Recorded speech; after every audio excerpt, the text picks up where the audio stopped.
Hi! Hello! నమస్తే. Welcome to my channel. ఈరోజు vlog ఏంటంటే చట్నీ రెసిపీ అనమాట. సో, ఇప్పటివరకు ఈ రెసిపీ ఎవరికీ తెలీదు అనుకుంటున్నాను నేను.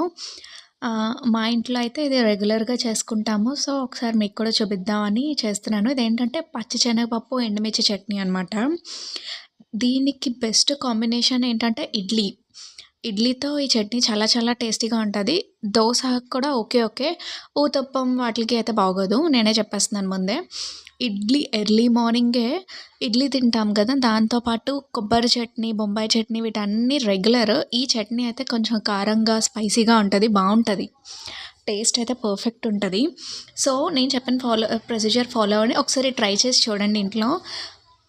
ఫస్ట్ ఏంటంటే ఆయిల్ వేసుకొని పచ్చి శనగపప్పు ఉంటది కదా! దాన్ని ఫ్రై చేసి దానిలోనే ఒక 4, 5 ఎండుమిర్చిలు మనకు కారం ఎక్కువ కావాలనుకుంటే ఎక్కువ వేసుకోవచ్చు. లేదు మీడియంలో కావాలంటే ఒక 4-5 వేయండి చాలు సరిపోతుంది. లేదు అనుకుంటే కొంచెం 1, 2 పచ్చిమిర్చి కూడా మనం యాడ్ చేసుకోవచ్చు. అలా చేసినా టేస్ట్ బావుంటది. నేను ప్రెజెంట్ అయితే ఎండుమిర్చి ఎండుమిర్చి ఒక్కటే యాడ్ చేశాను. పచ్చిమిర్చి యాడ్ చేయలేదు. సో, మీడియం ఫ్లేమ్‌లో పెట్టుకొని కుక్ చేసుకోవాలి. బాగా ఫ్రై అవ్వాలి. మరీ అలా అని హైలో పెట్టేస్తే ఏంటంటే కలర్ అనేది షేడ్ అయిపోతుంది. చేదొస్తది. మాడిందంటే చేదొస్తది కదా! డెఫినెట్‌గా.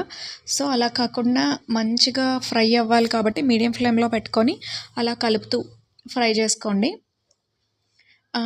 ఎండుమిర్చి తొందరగా ఫ్రై అవుతది కాబట్టి మనం ఏం చేయాలంటే ముందు పచ్చి శనగపప్పు ఫ్రై అయితుంది, ఇంకా అయిపోతుంది ఆల్మోస్ట్ అనగా అప్పుడు మనం ఎండుమిర్చి యాడ్ చేసుకోండి. కొంచెం జీలకర్ర కూడా యాడ్ చేయండి బావుంటది.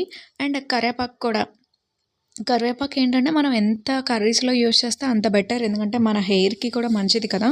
అండ్ తాలింపు వేసినప్పుడు కూడా మనం కరివేపాకు యాడ్ చేస్తాము. కానీ ఇప్పుడు కొంచెం యాడ్ చేసి మిక్సీ చేసుకుంటే కూడా బావుంటదనమాట. ఆ టేస్ట్ కూడా మనకి తెలుస్తది. సో, కరివేపాకు కూడా ఏసి బాగా ఫ్రై అవ్వాలి. ఫ్రై అయిపోయిన తర్వాత ఏంటంటే కొంచెం చింతపండు తర్వాత సాల్ట్ అనేది మనం మిక్సీ చేసేటప్పుడు యాడ్ చేసుకోవాలి. ఇది అవన్నీ చూడండి కొంచెం చింతపండు యాడ్ చేసాము. ఎందుకంటే చిన్న పులుపు కూడా వస్తదనమాట మనకి. సో, అదంతా కొంచెం ఫ్రై అయిపోయిన తర్వాత స్టవ్ ఆఫ్ చేసేసి దీన్ని బాగా చల్లారనివ్వాలి. వేడిగా మిక్సీ చేసేస్తే అనేది మంచిది కాదు. సో, చల్లారిన తర్వాత బాగా కంప్లీట్‌గా కూల్‌గా అయిపోవాలనమాట. అప్పుడే మనం ఫ్రై చేసుకోవాలి. ఫ్రై చేస్తున్నప్పుడు ఏంటంటే మిక్సీ చేస్తున్నప్పుడు ఏంటంటే అది కంప్లీట్‌గా చల్లారిన తర్వాతే మనం మిక్సీ చేసుకోవాలి. మిక్సీ చేసుకున్నప్పుడు ఏంటంటే ముందు ఈ ఎండుమిర్చి, జీలకర్ర వీటన్నిటిని ఫ్రై చేసి అప్పుడు మనం ఈ శనగపప్పు వేసి మిక్సీ చేయాలి. మిక్సీ చేస్తున్నప్పుడు ఏంటంటే వాటర్ అనేది తర్వాత యాడ్ చేయండి. ముందు యాడ్ చేసేస్తే ఏంటంటే పప్పు కదా! అంత తొందరగా మిక్సీ అవ్వదు. సో, లాస్ట్‌లో వాటర్ యాడ్ చేసుకొని మిక్సీ చేసుకొని తాలింపు పెట్టేసుకొని ఇడ్లీలోకి తింటే చాలా బావుంటది. ట్రై చేయండి డెఫినెట్‌గా. అంతే ఈరోజుటి చూడండి. తాలింపులో ఏంటంటే ఎండుమిర్చి, కరివేపాకు, ఆవాలు, మినపప్పు, జీలకర్ర ఇప్పుడు మళ్ళీ ఇంకోసారి కూడా జీలకర్ర యాడ్ చేసుకోవచ్చు. యాడ్ చేసుకొని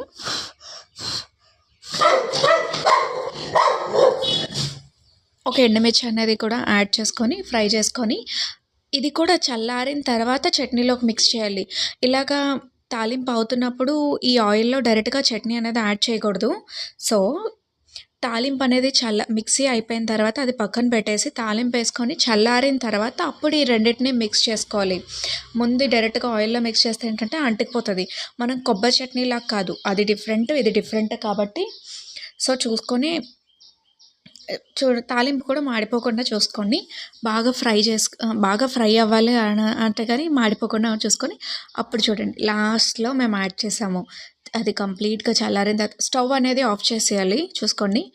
స్టవ్ అనేది ఆఫ్ చేసి ఇలాగ తాలింపు పెట్టుకొని